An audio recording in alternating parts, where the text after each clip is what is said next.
Ladies and gentlemen, I'm back with another podcast. On today's episode is Zach, the octopus. Peace, brother. How you doing? Pretty good, pretty good. You sound tired, my man. You worn down already? It's been a stressful night. A stressful night? Oh man. Oh man. Anything you want to get off your chest real quick so you don't have to go talk to nobody crazy? It's a long NBA season, so Oh, yeah, it's long NBA and NFL. All uh, right. So since we saying that, who you representing for? What teams you representing? Or where you from? yeah, I'm born and raised in Milwaukee, so I've been a Bucks fan all my whole life, so I'm always represent them.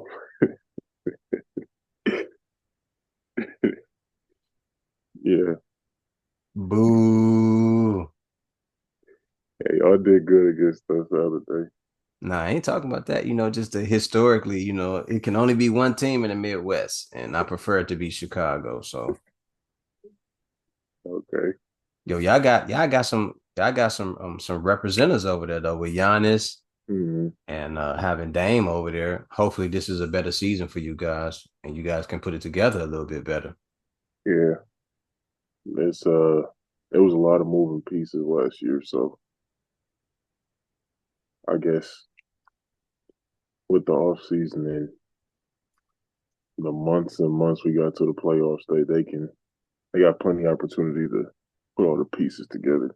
Mm-hmm. That Mm-hmm. disaster and last week.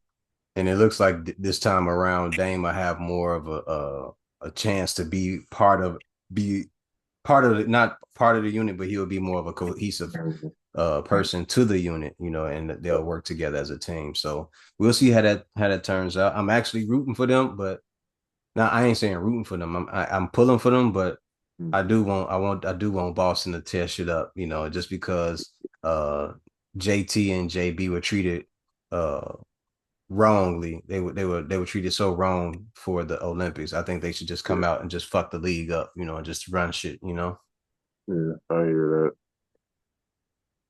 All right, that. so growing Yeah. go ahead, talk. Objectively, I hear what you're saying, but as a Bucks fan, I totally understand. I get it. I get it. But being from Chicago, let me say this just because I'm from Chicago and you will understand this and vice versa. yeah, Fuck the Bucks. Fuck the Celtics. All yeah, right. And I'm sure you feel the same way, yeah, on some sports shit. There's yeah. nothing else. It has nothing to do with nothing else. That's All how it right. goes. Yeah. That's all. I just want to say that. So talk to me. What's it like growing up in Milwaukee for you? Uh, it's funny because a lot of people outside of, I guess, the Midwest area, they think it's just nothing but like Trees. farms and cows out here and all that. Mm-hmm. It's actually a really black experience, most Mm-hmm. especially in the city of Milwaukee. It's a lot of African influence deep within the city, a lot of arts and just the music scene too. It's all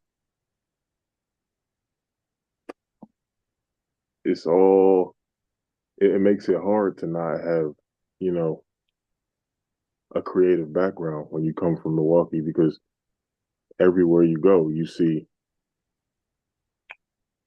could see a just a mural on a gas station somewhere. It was a mural downtown that always impressed me whenever I was driven by it when I was a kid. Just spanned the whole wall. It was damn near a mile long. And I guess that subconsciously makes you want to be an artist and express yourself somehow. Mm-hmm. Yeah, so it's Okay. in like it's in the blood of the city, is being an artist. Yeah, a lot of times growing up, we never, not we, but you don't hear much coming from Milwaukee until you get a full understanding of going there, Mm, and understanding why they call it Milltown and things like that, yeah. and other parts like Dane County and things like that, where you get to Hmm. have a better understanding of what's actually going on Yeah. in Milwaukee and everything. But Um, no one really knows until they really go there. You know, Yeah. Chicago is highly touted as the best thing in the Midwest, but there are some really great some other great places in the Midwest that you would have to visit to have a better understanding of what's really going on there. And most people don't. So tell me what got you into the art. Did you start drawing at an early age? What was it? Yeah. Uh, I'm gonna say genetics because my mom, she used to, she was big into fashion. She used to tell my brother and I when we was babies how she wanted to be a fashion designer before she settled on teaching. And it tripped me out because I would always have a sketchbook around drawing and sketching some creative idea. She said she used to do that when she was a kid, and she got that from her aunt. She would do that when my mom was a kid. So I guess it's almost like a natural talent for me. Ever since I could first hold a pencil or something, I've always been drawing to try to create or edit a blank space and add some color to the life somewhere. Yeah, and Oh, it was really nurtured too. Like my dad would teach me how to draw and show me comic books and all that. I had lots of artistic cousins, not just here, but when I would go East Coast to Philly, my family up there, yeah, they real artistic too, and that's also an artistic city. And yeah, just that just led to me pursuing it, and I went to the School of the Arts for high school, and that cemented it that I was going, like stick with art, and it wasn't just a hobby anymore. It was like a lifestyle at this point. I had to develop my own personal style and mm-hmm. um, just something that spoke to me. You could instantly see it and see that it's mine, and it's not just some little sketch that's not finished. I could put my personality on the paper and all that. Yeah, Okay, okay. So you going around the city, did you start were you able to create your own business early on, or was it just a regular, I'm gonna start doing my own sketches and get into art, and then by the time you're 13, you start figuring out your style and everything, yeah, or how did that work out for you? yeah. Until I was about like 16, Mm-hmm. I really was just doing it for fun. But when I turned 16, that's when my style started to really come into being. I would just I'd make album covers for kids in my school and logos for family members that had their own little side business going on. And I just carried that on out of high school because I didn't really know where I was going after I graduated. I was kind of with a fuck it, you know? Oh, so you didn't have an idea coming out of high school what you wanted to do? Yeah, yeah, no. It was Mm. like a like a blender of things up there, like something with sports maybe, or I wanted to do something with entertainment, maybe go to college. And then I was just at the house, fucking around making my art. That's when it hit me like, oh shit, yeah, I do this for free. So if I'm doing this for free, something I would like fight just to be able to do and get paid to do. That would be my art because it was just a natural thing for me. And I've been since then trying to, do whatever, get it any way I can, whether that's through making some shirts or some canvases, maybe putting a mural somewhere, doing other art for other people too. Just any way I can let my voice be heard through my art. Word P6, how you doing? Welcome to the podcast. Thanks for joining. Thanks, bro. My Yeah, bad. I was trying to finish getting this camera thing set up. So it's all love. It's all love. Zach said he was tired of waiting on y'all, man. He said y'all was too slow. He said he's sick of waiting on black folks, man. it's all good. I don't blame him. He said he's sick of Yeah, waiting man. on black folks. So we had to go ahead and start. Any All right. questions you want to ask him right away? No, I'm just listening to the conversation right now until some questions come up. So, you know, Okay. you know what I'm saying? Okay. Nice meeting you though. You know, Man, likewise. So you didn't know what you wanted to do coming out of high school. What did you ever think about going to college, or did you jump right into let me go ahead and start doing art? Uh, yeah, around the age of 16. Like 16 was a big age for me. I was like probably the turning point in my life. 'Cause I was just honestly trying to just please my family, you know, trying to impress my dad maybe by either trying to pursue basketball or something like some type of engineering degree or something. And I was a little miserable with that. Mm, And yeah, I just took a long moment of solitude, just sitting thinking about who I was, who I was trying to be, versus who I was trying to be. And that just led to me just to completely, shutting down any of the preconceived, the things I'm trying to be, just letting it all out and starting new.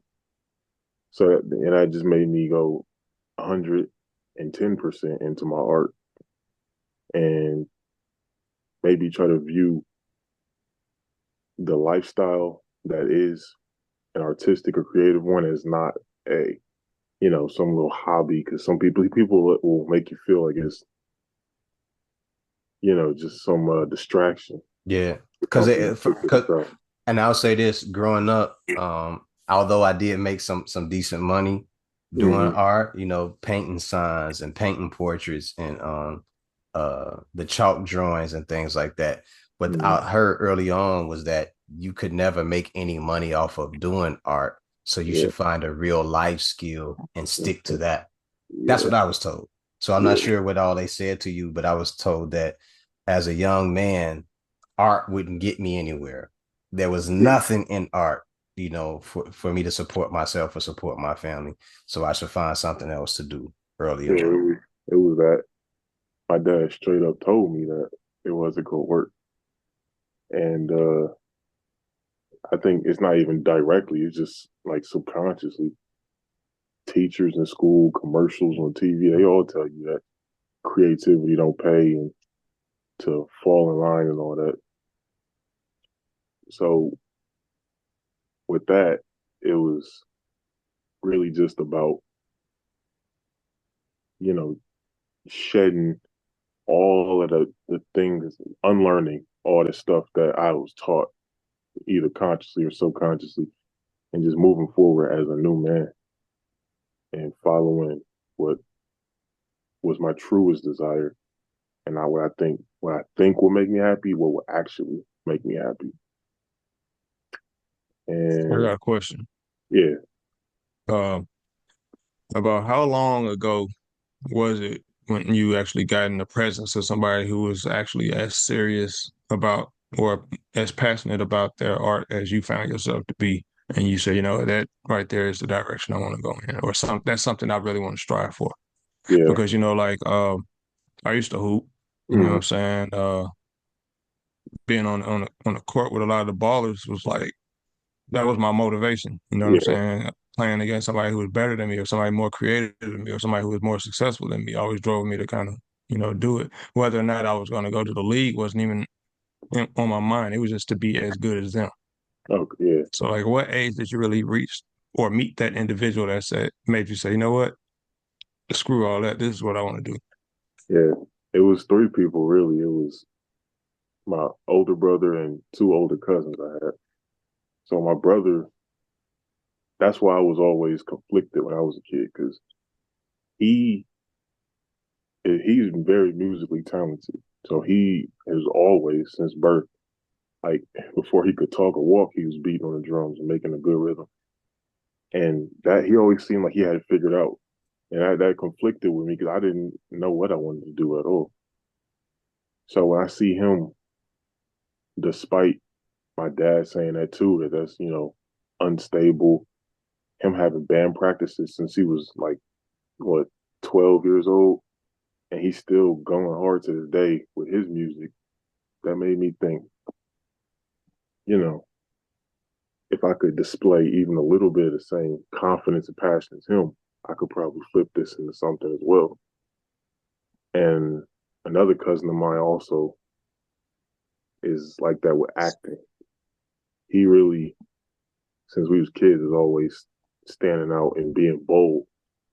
And when he ain't afraid to drop everything and move to a new city if he thinks it'll present him with a new opportunity.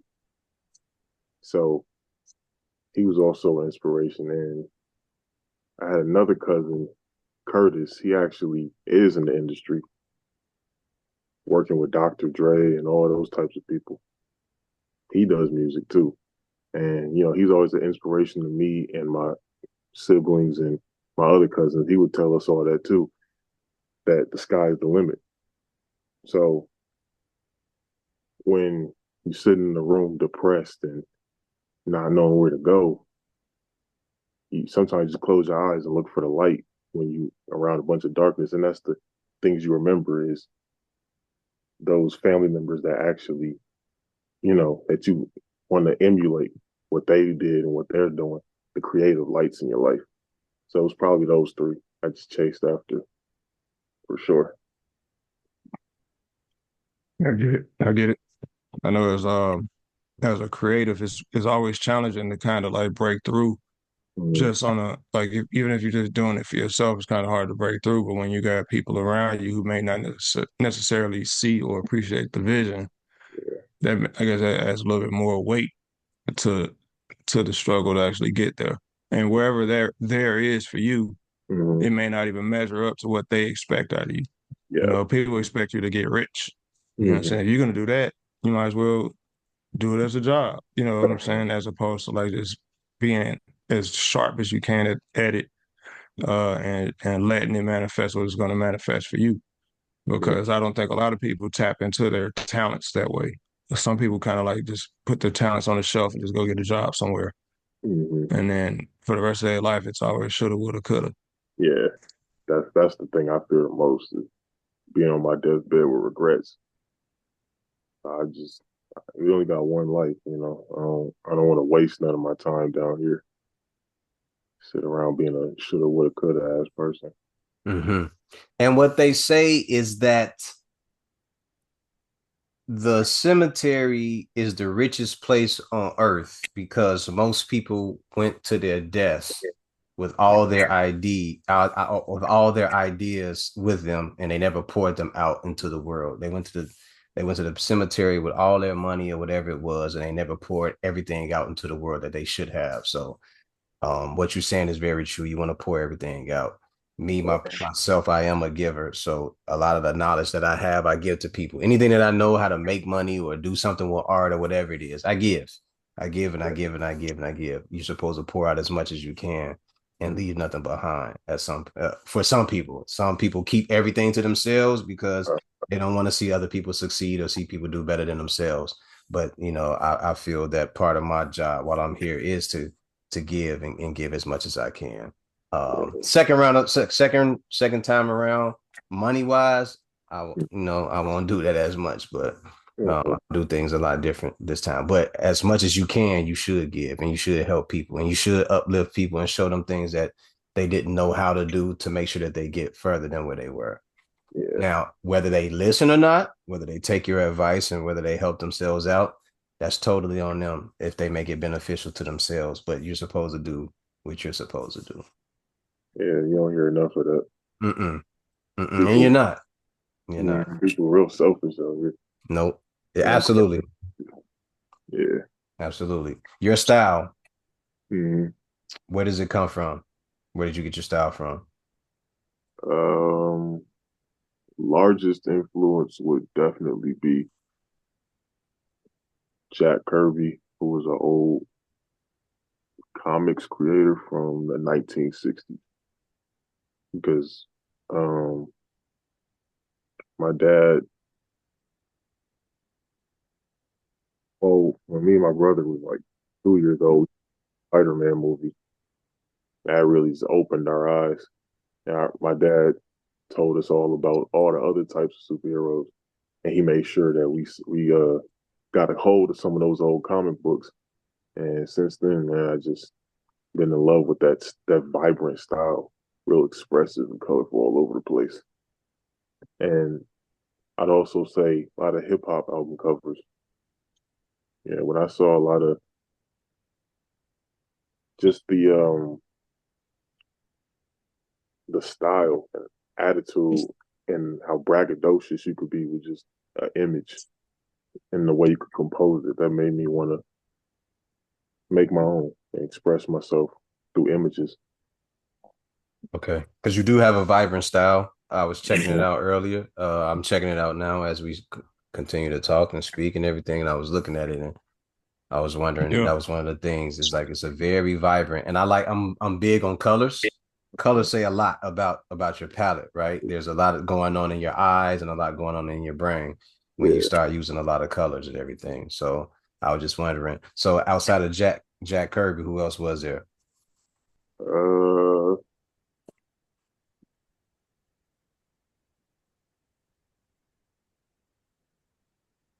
Two.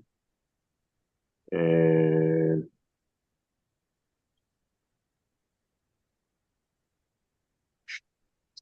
uh, It's just Jack Kirby so far. yeah, him and like Jean-Michel Basquiat Okay. and probably a lot of the old cartoons I watched that had all the explosions and all that and crazy patterns and colors. Yeah, that I gotta say that those are a huge influence.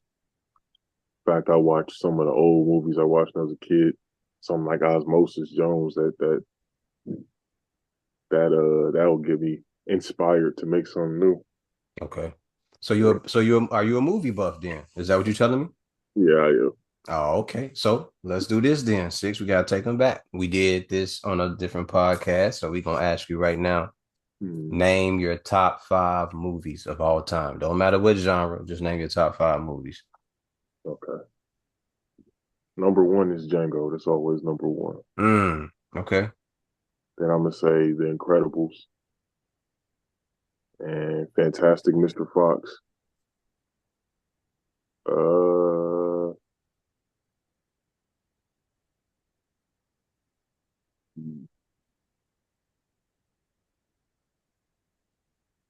Probably the new Batman.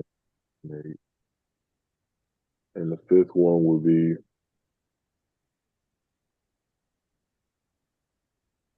fifth one could be any. It's different every day. So it's going to either be a Scorsese one Mm, or a Tarantino, maybe some Edgar Wright. okay.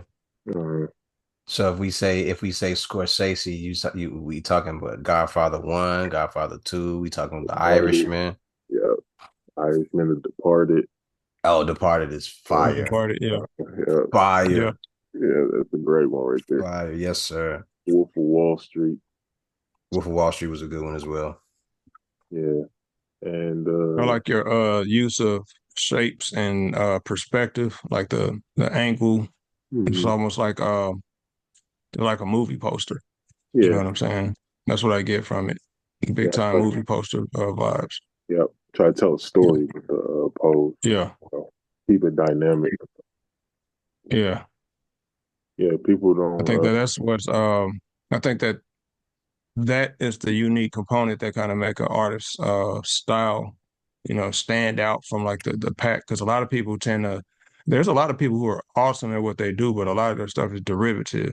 Hmm. So it's kind of like you can tell immediately just by either listening to the music they make or looking at the visual arts that they produce that they're really just mimicking their favorite art as Hmm. opposed to like taking that inspiration and pouring it into what they individually see, in their head. Some Yeah, people can't really articulate their ideas without kind of like mimicking something. I don't really get mimicry from you. I get like just outright you're inspired by something. That's what I get when I look at your work. So it's dope. yeah, I see yeah. a lot of inspiration, like I not necessarily mimicking, but he said, "Ooh, I like that, but I'm gonna Mhm. do it my way. I'm gonna flip it my Yeah. way." Yeah, yeah. That's why it's important to, you know, I really, when I find an art piece I find anything I like visually, I like break it down to the smallest component. So I know exactly what I like about it. So that way I can put that in my art. So I wouldn't, you have to know why it pops and not just copy it because it popped. So it's important to really understand the foundation of design and what will make somebody. That's what I try to think when I'm creating something is why would anybody keep looking at this? So I have to do something off conception to make people that will make people stop and stare at my you know my works. When I was in high school, we had little gallery showings. And that was how you know you had a hit is people actually stopped and asked you about it instead of just walking past, maybe saying, "Oh, that's cool." Really want to start a conversation with my art. Yeah.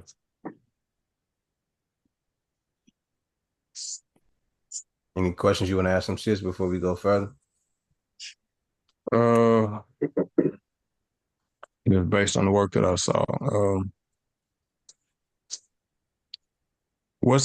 Have you ever been commissioned to do a piece for anybody, like a unique piece? Oh yeah, I probably got like 3, 4 different requests I'm working on right now. Yeah, it's uh, it's always fun to be challenged. You know, that's the only way Yeah. you get better in any field is to challenge yourself. So I welcome that when people challenge me and give me something funky or creative to make really stretch my brain, make me work. You're right.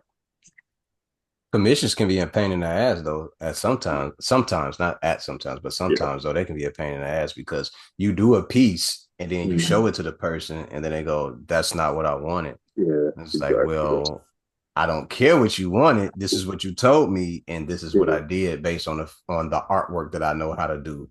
And then you get people who are offended by that. How do you uh, deal with that? uh,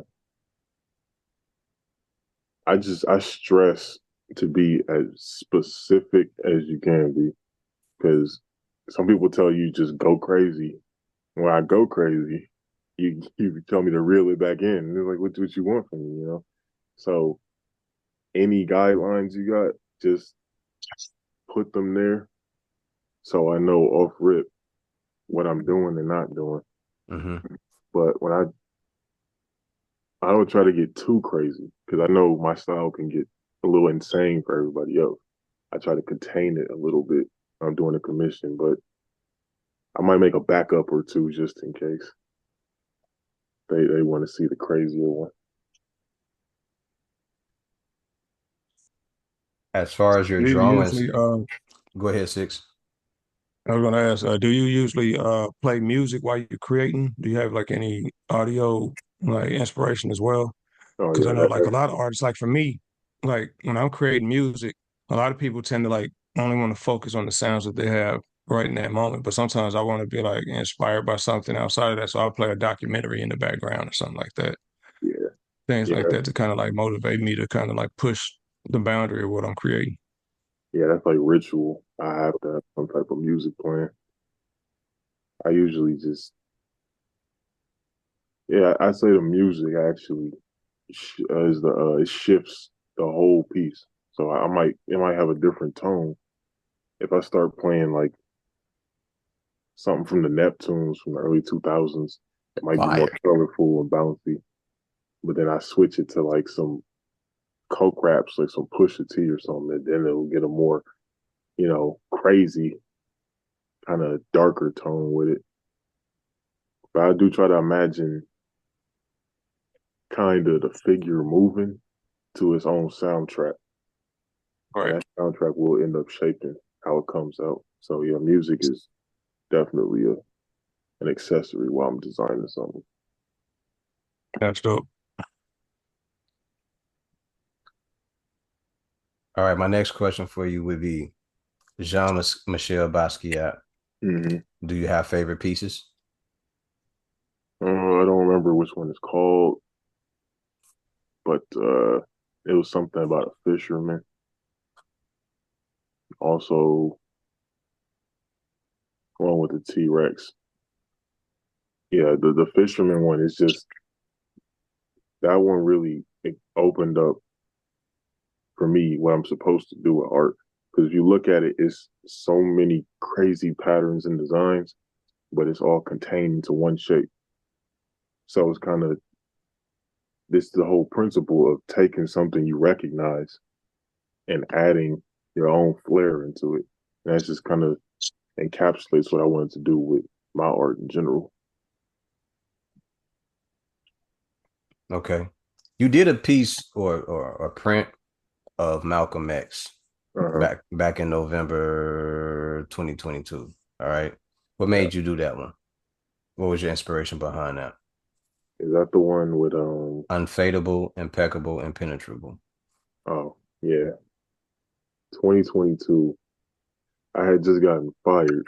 So I was like on some fuck white people shit or something like that. Just feeling real because that's when you get the most political when you feel like you ain't got nothing to really tether you down, like some distracted with some job or anything. So I Mhm. probably was. That wasn't an election year, was it? No, it wasn't. So that's when you hit your rebellion. Uh, You yeah, start pushing against the machine a little bit more yeah, when you hit that wall. yeah, You were like, man, fuck this. You yeah, get in your creative bag. yeah. I I get it. usually look at I got that when I got pulled over one night uh, and knocked out like a whole bunch of shit. yeah, I Yeah, probably man. stare at I think political. that this is something I tell people all the time, especially when I'm speaking to creatives. I told them I said that creativity is our natural state, and Mm, it's our only unbound form of communication. Like if you're having a just a general conversation with somebody, you kind of like abide by rules of uh being kind to people. You know what I'm saying? If you're angry, you kind of got to keep it bottled up in a way because you don't want to take that rage out on somebody. Things like that. Uh, but when you're in a creative space, it's limitless because for one, your audience has yet to even hear what you got to say until they witness the art. So you hmm can say everything you want to say in one session. You Yeah, know what I'm saying? You can be as expressive, you can be as angry as you want, you can be as sad as you want, whatever that emotion is, you can pour it all out into this piece. And then when you present it to the world, by the time they receive it, you're not even on that no more. yeah, You've already moved on. So yeah. that's what I'm saying. Like being a creative is probably like it's the best gift hmm as a species we got, and a lot of us don't ever really tap into it. Yeah. I always saw creativity as a flower and it Yeah. needs sunshine and water. A lot of people don't tend to the plant; they just let it wilt and die in their head. I've always tried to tend to that creative, even if it's something small. Do something creative every day to keep that plant alive and shining. You know, Man. Yeah. yeah. Expression is one of the things that separates us from the animals, right? So you gotta try to keep expressing yourself by any Yeah. means. If you if it's through fashion or language or music, whatever it is, let that out. I Don't. think that's why we live in an era now where like the people who aren't as artistically creative, Mm, they're kind of finding a different way to kind of X out all the artistic creative people through AI.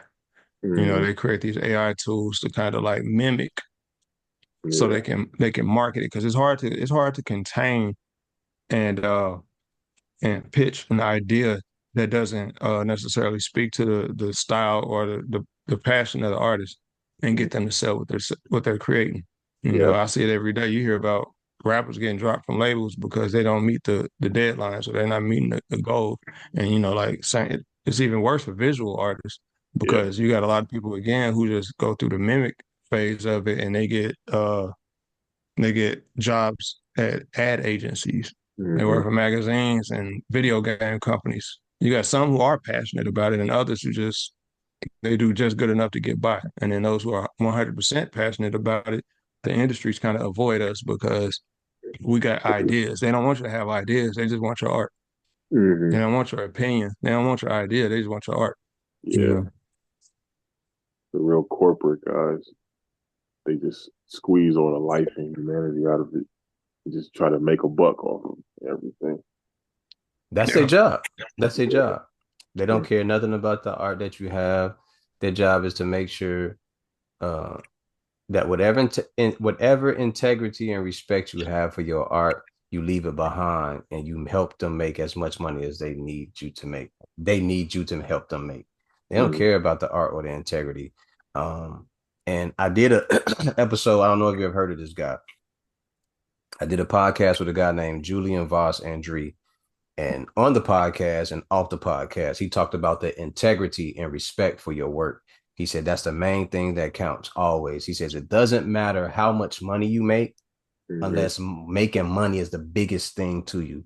He Yep. said, but if you care more about the integrity of your art and the respect for your art and what you're actually doing, that's the thing that will carry you the farthest, and that's the thing that will matter to you the most. But if you are interested in making money, most people will appeal to what Mhm. makes sense, what makes dollars at the time, because they don't care about what they're actually putting their all into, what they're actually crafting, what their gift is for. And it's almost kind of like being on commission again, right? Yeah. Someone is telling you what they want and what you have to Mhm. do and what you need to do it, instead of you sitting down and fashioning out a drawing or a sketch and doodling and figuring out what it is that you want to do. So someone's always around you trying to tell you how to do things, but the respect and integrity and the dignity in the art is very important. My next Yeah. question for you: do you take any of your work, your inspiration from Afro Samurai? Yep. Mhm. Definitely. Yeah. I see Like, that. yeah, I watched all that type of stuff when I was like a freshman in high school. Okay. Yeah. That show got a lot of it's a lot of motion and it's real free if you ever really paid attention to how it's drawn. It's every frame it's dancing, it's dancing on your Yeah. eyeball. Everything's jumping around. And motion is real underrated in design. People people's art tends to be a little static. I try to do something to make your eyes move all over. Hmm. 'Cause that's the two things. When I'm making art, I wanna consciously capture your mind. Like I want the concept of it's me holding a lightning bolt or some dragon breathing fire. I want that to pull you in. But what will keep you there will be the things that's going on in the background. So you don't even know that you like it, but you like it. That's the different motion and the patterns and the colors in the back. So it's all real, planned out from the beginning. Sure. Yeah. Have you had any showcases? Not recently. I've been a lot real busy with adult stuff, work and all that. Damn, you said But adult stuff like I got shit to do. I don't have no time for showcases. What the fuck is you talking about? when I was a teenager, though, I had a couple. Okay. Yeah. I'd always have something shown off. Okay. Yeah. I should be trying to get into that more, though. Displaying my stuff in some type of public area. What are your favorite mediums to use when you're creating? Uh,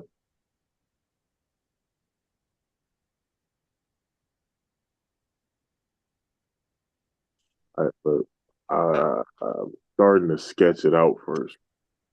Hmm. Yeah, I used to do that, but then I thought it wasn't artistic enough because it's like I'm doing too much planning. I just want to hop straight into it and let it almost like freestyling. I don't want Hmm. to plan too much. I just want the art to come to me as I'm going. But I'm finding more um solace in drawing physically, just sketching stuff, even going out in nature and sketching a picture of a tree, any type of charcoal or anything, trying to capture natural moments on a piece of paper. So definitely, yeah, just the good old pencil and paper. That's probably my favorite medium. Okay. Okay. So a lot of the drawings that you have posted on your IG page, is this marker? Is this watercolor? What is it that you're Uh using? Is it just oh yeah, I all the ones I post are digital, but I okay? would plan them out first with different markers and stuff on pieces of paper. But the final ones, yeah, I make those in Photoshop and put them on there. What Suggest software are you using?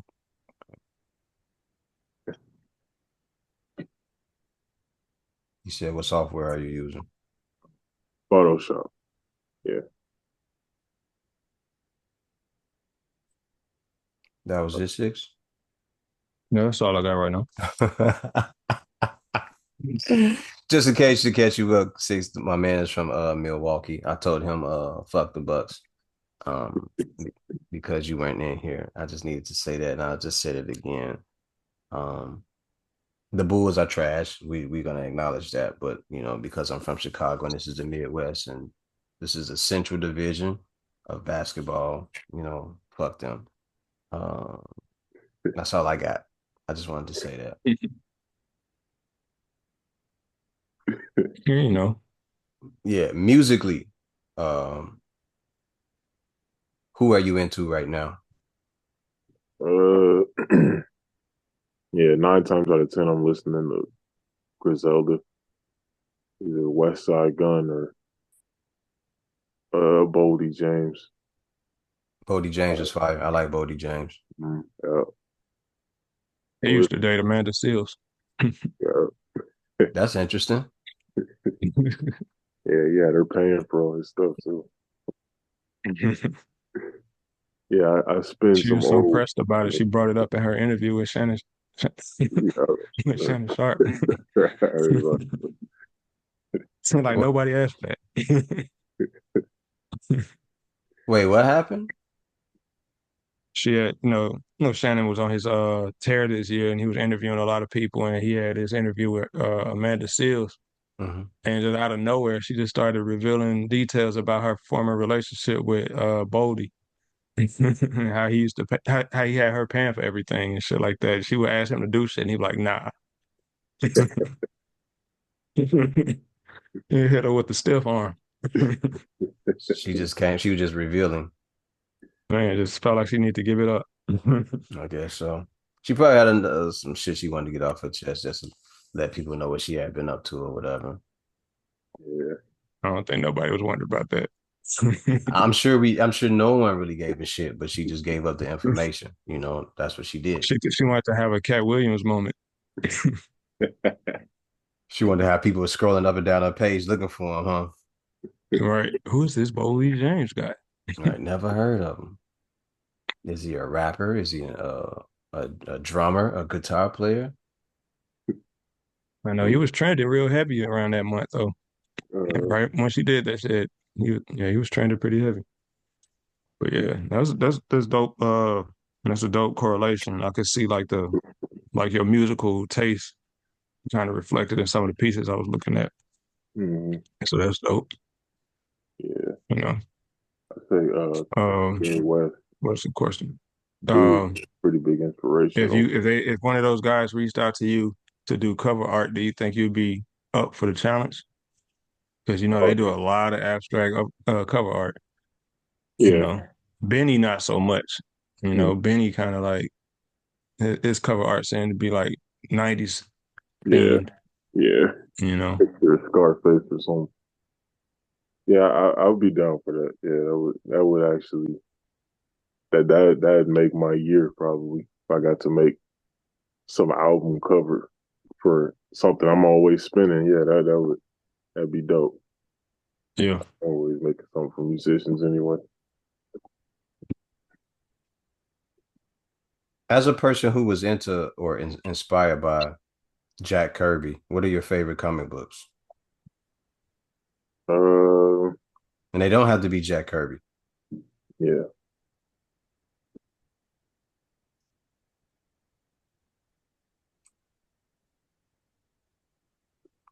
I just like the detective stories and the horror genre. A lot of stuff that makes you not think so much, but it challenges what's normal. It's not everything ain't really bright and cheery. It's just really ugly, but good ugly. You know, ugly that will make you recoil a little bit. I want to turn the pages and be shocked by what I'm looking at.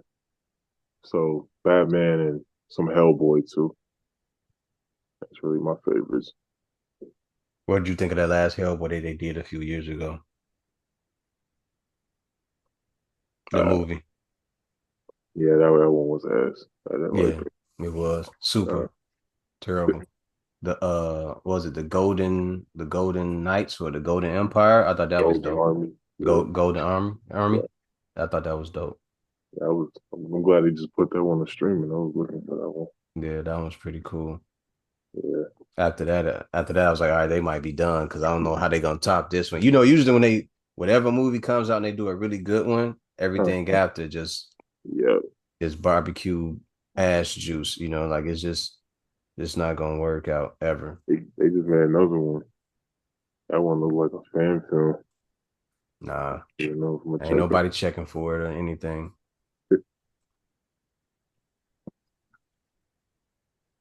Going forward, what do you see yourself doing with art? Would you like to have more showcases? Would you like to open up a gallery? Would you like to travel and display your art for showcases? Do you know what you would like to do? Uh,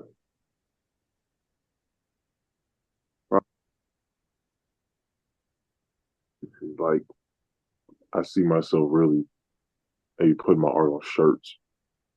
A lot of people ask for that personally in my personal life, and yeah, displaying it more in my own galleries and working with them, becoming partners with a lot of gallery owners.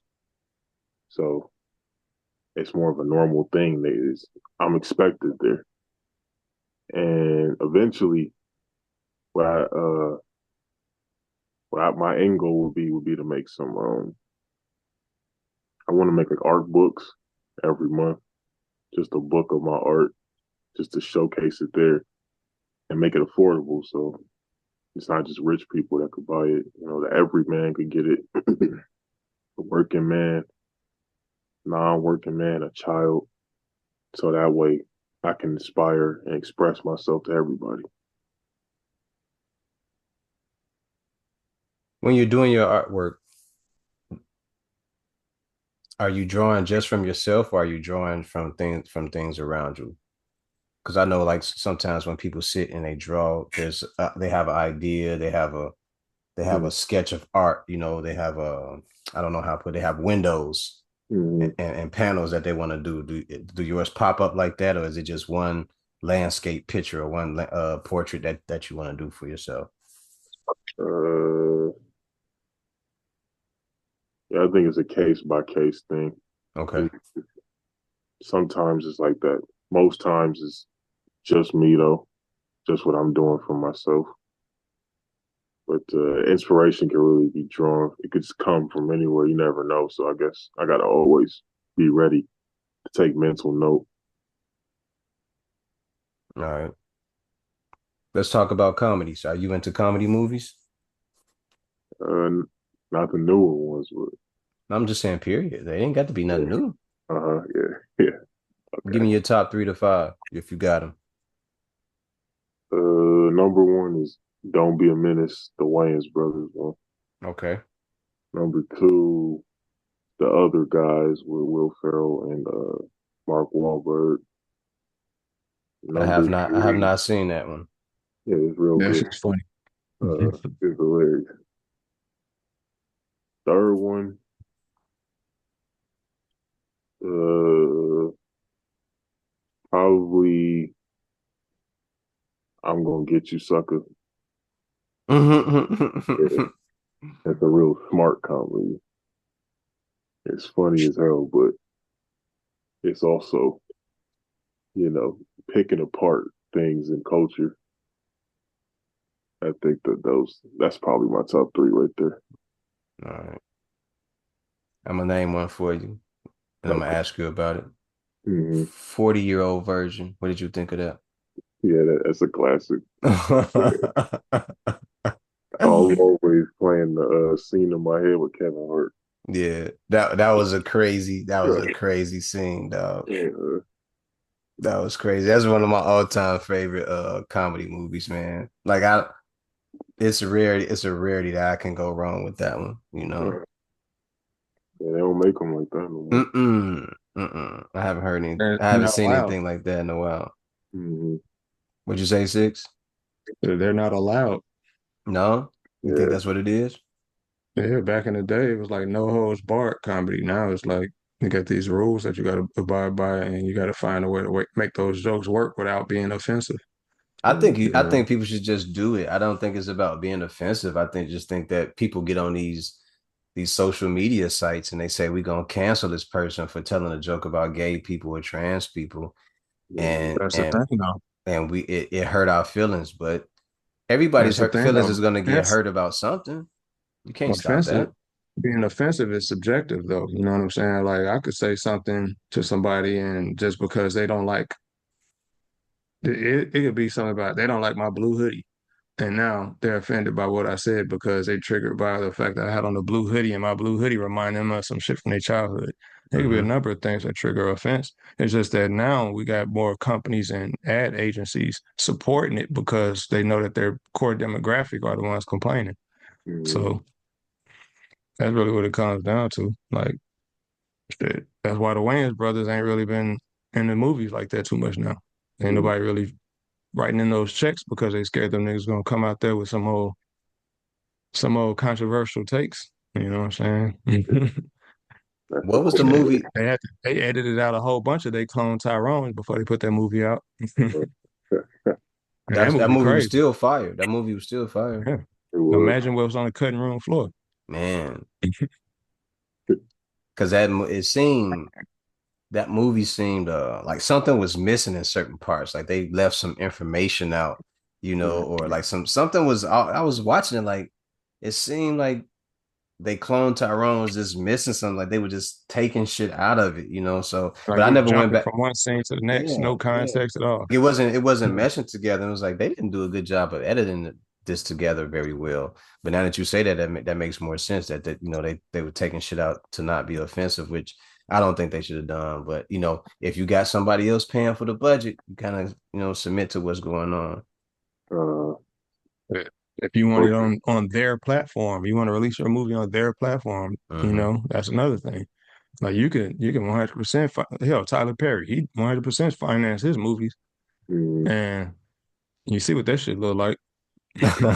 Mama's pulling dead bodies out of caskets, bro. Man, You I don't don't care know. who he offend. Mm-mm. Mm-mm. hey, Because one thing about Tyler Perry is he know that his audience is always gonna represent. They're gonna stand mm, up and they're gonna show up for him. very Like strong. You know who his audience is? women, Mm, White folks. women. They His love them. They women, love them. his audience. They are surprised we're not more like that. Like he said, when I create movies for a certain group of people, and you do not have to be a part of that group of people to like my movies. Those people like my movies, so you know we may not like it or I may not like it, but somebody is paying attention to that shit enough to make that man $1 billion. So salute to him for getting to that mark. yeah. Yeah, definitely, definitely. So are you paying attention to this Green Bay team you got out there? Uh, my boys let me know about it, but I don't watch it to the playoffs. Okay. Okay, they look decent, man. Jordan Love might be the guy of the future for you all, man. Yeah, they was freaking out about him too. Yeah, he looked good. He just got hurt. Was that a couple weeks ago? But he looked like he's gonna be a good quarterback. He may be running the NFC in a couple years. You know, I like him. I fuck with the kid. Very good player. I'll look for him at the parade when we get the chip. He just gonna throw that out there, huh? Once again, I'm gonna say this: fuck the Bucks. We do not fear the Bucks. Fuck the Bucks, man. Fuck the Bucks. I mean, the Bulls are trash, but I just have to say that. You got to. I get Yeah, it. I get yeah, I had to say that. I'm from Chicago, man.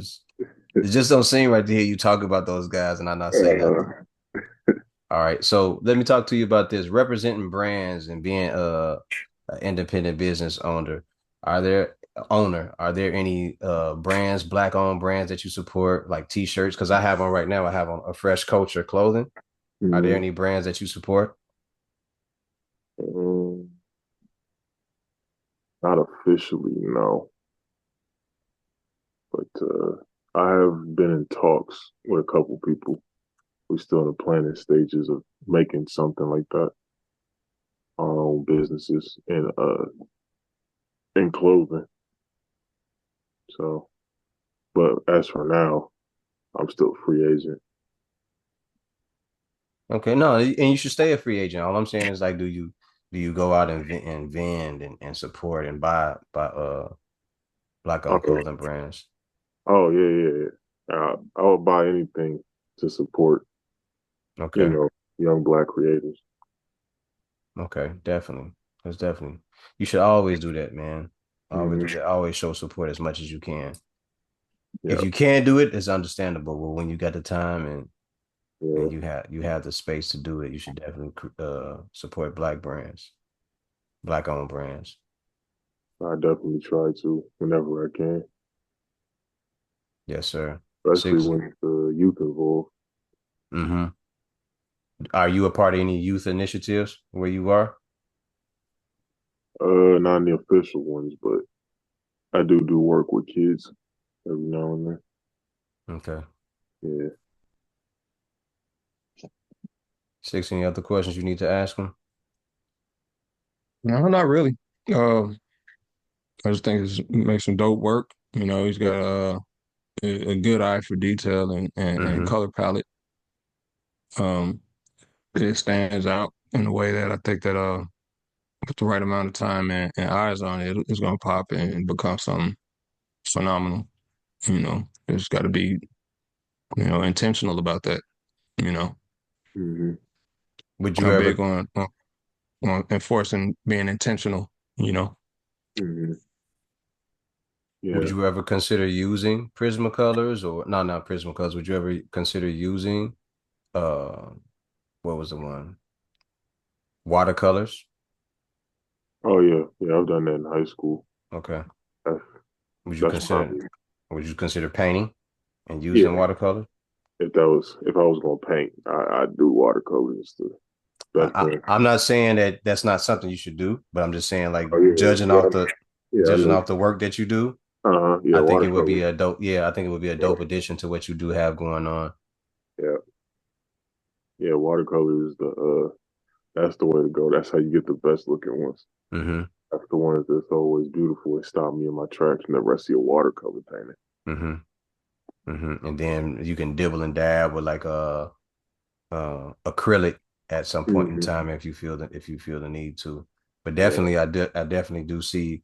I know you're doing prints and everything, but I definitely see like how your style can combine or mesh with using watercolors. Yeah. Appreciate that. Yes, sir. So I'll go ahead and end it here. Is there any message of inspiration or motivation you would like to leave before we go? Mm, Even if it's only a crawl, always keep moving forward. Hmm. I like that one. Ladies and gentlemen, this has been another episode of Faux Profits Podcast. My guest today was Zach the Octopus from Milwaukee. I appreciate you stopping by and giving me your time and energy. Ladies and Appreciate that. gentlemen, as always, remember the mission statement when you're striving for greatness. God never puts you in the driver's seat if it's taken. Zach, I appreciate you, man. Thanks for coming on the podcast. Appreciate you more, man. Thanks for Yes, having me. sir. Yes, sir.